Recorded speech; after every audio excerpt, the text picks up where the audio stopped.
Often my work comes from a very personal place and it's sometimes attached to a story. For Frame of Mind, it was a Sunday, it was a beautiful day, and I was walking in a park near where I live, and I had my headphones on and I was listening to this music played by the Kronos Quartet.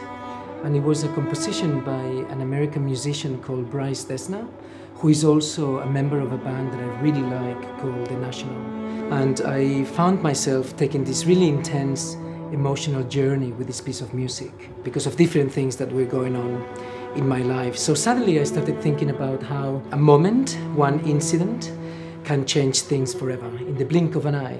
That made me question how that is going to affect the way that you think and the way that you feel about things, our frame of mind.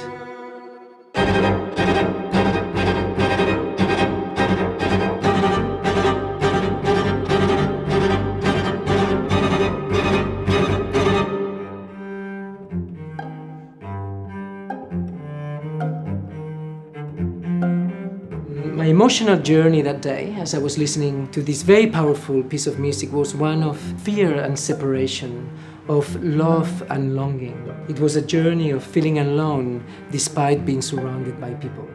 And at that point, I realized that the work was going to be inspired and that what I was going to explore was different emotional and psychological states of being.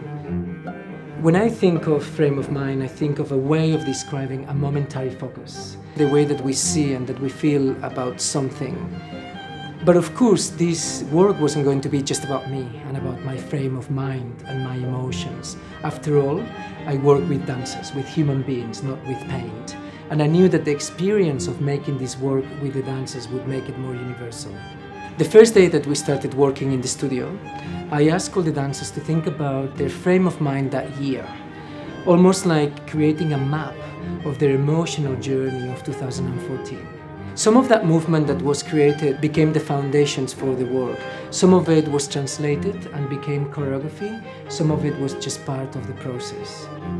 So we worked in groups of 2, 3, and 4s, and we worked with this idea of framing the body and supporting each other and creating architectural structures with this idea of frame. For me, it was about trust and support, and it was about boundaries, and it was also about pushing beyond the familiar hold and sinking back into the comfort of the known.